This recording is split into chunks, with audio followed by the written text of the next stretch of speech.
and so glad that you are in for a treat, because joining me, Chef Ryan from the Schoolhouse Restaurant out in Sanger Country. How are you, sir? Very well, Mike. Thanks for having me. You're starting burgers out there? Is that what I heard? We are. We're Wow. doing a craft burger series. A Yeah. craft burger series. So Right. these aren't going to be your normal little No. throwaway burgers. Not These are your gonna lettuce, tomato, onion, pickle. We're doing specialty burgers. We're using local product. We're using local grass-fed beef from a cattle ranch in Sanger.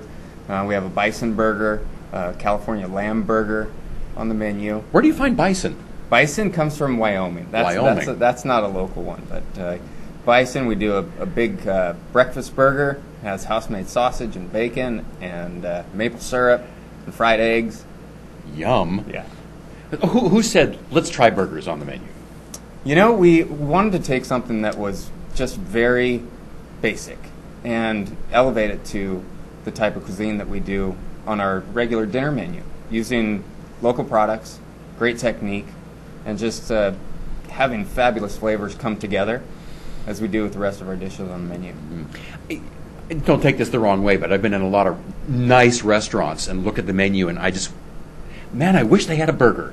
You know, Right. And now you do. Now right? we have 6. Yeah. Yeah. So run through the 6. Run through the 6. Do you remember them all? I think I do. We have the assembly burger, which is our bison burger, and that is mixed with What do you some call it? Assembly? assembly. Assembly. Yeah, they're burger. all themed for the schoolhouse. So we have the assembly. Ah, I got you. Okay. We have the shorty burger. Because everybody had a shorty in school that they went to school with, and that's braised short rib. Shorty burger. Braised short rib. We have the loner, which is the lamb. So it's kind of the black sheep that, you know, it's the lamb that's hanging out on the schoolyard by itself. Oh, the loner. I got you. The Okay. loner lamb. I'm thinking loan shark. It's catching on. It's catching on. You know, our guests are starting to try it. They're being a little risky and trying the lamb, and it turns out they like lamb. They love it. All right, so that was picking 3. up. That's 3.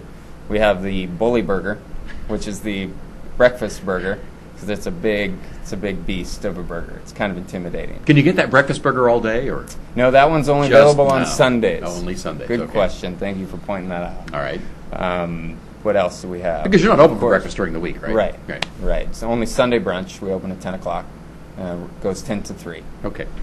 Of course, the old school burger, which is just your basic burger. That's a certified Lettuce, Angus tomato, burger. That's onion. that's the one that you can get that's basic, but it's still fantastic. Everything's made. We use local product. Max's Burger Buns. Oh. Every sauce we make in-house, you know, from ketchup to mayonnaise to everything, all the way through. All right, there's one missing there. I don't mean to put you on the spot here, but One missing. All my right, team's out there All right. watching too. Call it if you know what it is. They're shouting at the screen. All right. So this is something new for you. I mean, a departure from your when I think of Schoolhouse, I don't think of burgers, but Right. I think of, well, do you call it fine dining? What do you call it? Yeah, we do. It's more of a casual elegance is what we like to call it. Casual elegance. Yeah. You come as you are. You don't need a suit and tie. Not at all. No. But you can come in a suit and tie and feel comfortable, or you can come off the golf course in your spikes, and that's comfortable also. So we can create any type of experience that you want, from casual dining in the tavern to if you want to put a suit and tie on and have me create a tasting menu for you, I can do that as well. Ooh. Now, will you customize the tasting menu, or is it set each day what you're going to make? They're not set each day. If it is a tasting menu and I'm doing something special for somebody, it's usually sometimes you call ahead and say, hey, I want to do something special for a friend of mine. Yeah. Or it's our anniversary, and we'll take care of you that way. Yeah. I would think as a chef, you must love the tasting menu, because that's when you really get to show We do. what you do to the We best. do. We get to play. We have such incredible product in the Central Valley, and we're out there in the country, and we have farmers stopping by bringing us the newest, coolest peaches and nectarines, and you know we work with about 15 different local farmers, from eggs to chickens out in Sanger and grass-fed beef across the street from the restaurant, and we just Doesn't get much fresher than that, it right? doesn't, Across you know? the street. Yeah, local olive oils and juices and honeys and all kinds of different local products. Wow. So that's kind of our painter's palette, if you will. And you make a masterpiece out of it. Well, thank you. All of those ingredients. All right. You know what? This is so off the wall, but tonight, the new season of Hell's Kitchen starts. Okay. Do you watch Hell's Kitchen? I don't. I don't watch that much because he gets away with a lot of things that most chefs would like to get away with, but they just can't. That was my next question. Does that kind of yelling? I can't believe a kitchen could run with somebody yelling at everybody like he does. It doesn't No. to me. It's always been counterproductive. Yeah. If you have a competent staff, you don't need to yell at them, right? Right. They all know what they're doing. Correct. Yeah. But it does make for great TV. It is great TV. All right. So what else is going on at the schoolhouse? I mean, it's football season, and I'm hearing these rumors about you're planning something special in November. Yes. In November, we're going to be planning our first game week, specializing in bison, antelope, venison, wild fish from Hawaii. Dayboat caught fish, where I call the fisherman, and he lets me know what he caught the night before. Wow. And they send it right out to Fresno, and we get it 24 hours later. And it's just a lot of fun, different game birds, and it's a great way to introduce different things in the fall. There's not a lot of fruit and vegetables that come out in the fall, so we bring in different things like different proteins and birds, fish, and wild game, and introduce those different flavors to our guests. Now, will all of those things be in addition to your regular menu, or will it replace the regular menu? It'll be in addition. Wow. Okay. Yeah. So you're going to be busy that week. Yeah, a little more work. Yeah. A little more work. Need What the something heck? else to do before the holidays. Yeah. For the folks that don't know, where did you get your training? What's your background? Well, my background is I grew up here in the Central Valley, grew up in Reedley, and I went off to started my cooking career in Oregon, in Southern Oregon.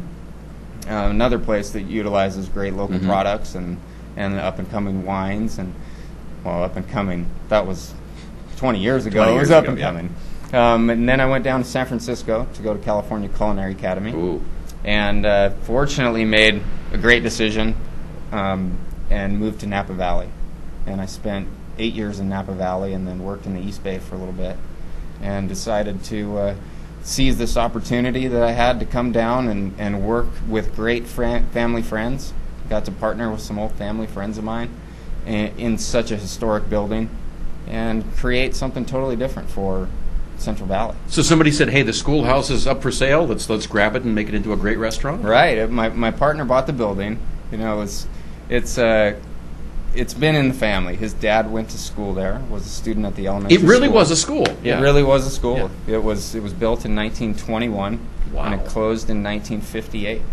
And my partner bought the building for somewhat nostalgic reasons, and it's a great piece of property, and asked me to come down and what would it take to get a restaurant going again out there.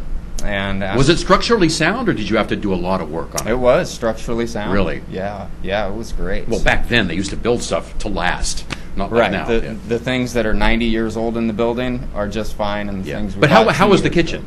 ago. The kitchen is completely redone. It is, okay. Yeah. That was one thing we had to strip down to the walls, and we got to build it back up. But the rest of the building still maintains its old flair. Right. One wing is our tavern and our private event space, our indoor private event space, and the other wing of the schoolhouse is our dining room, which is the old dining hall and auditorium. Wow. But not with the big long tables that the kids used to No. sit at, no. No. And we pack the dining room, and it gets pretty loud, and it's fun that you start to hear the guests, their voices elevate, kind of just like a classroom, and then it will come down again, and then it will elevate Waves. again. You're Yeah. right. Yeah, okay. You're not open 7 days a week, are you? We're closed Monday and Tuesday. Monday and Tuesday. Correct. But open then for lunch and dinner the rest of the week? For or? lunch, we're open 11 to 3, and dinner, we're open 5 until 8 on Wednesday, Thursday, and Sunday. Okay. Friday and Saturday, dinner is open from 5 until 9, and our tavern is open until midnight. There you go. All right, the schoolhouse. Check out their new burger menu. It's on right now. Correct. Already serving that up. Yeah. Okay. And then in November, look for their special game week. The schoolhouse is 180 and Frankwood. Frankwood. If you're on your way up to Kings Canyon National Park, you go right by it. Everybody knows where the schoolhouse is. Chef, thank you for coming in today. Thank you for having me, Mike. Appreciate it. Appreciate it. All right, and we'll be back with more on CentralValleyTalk.com.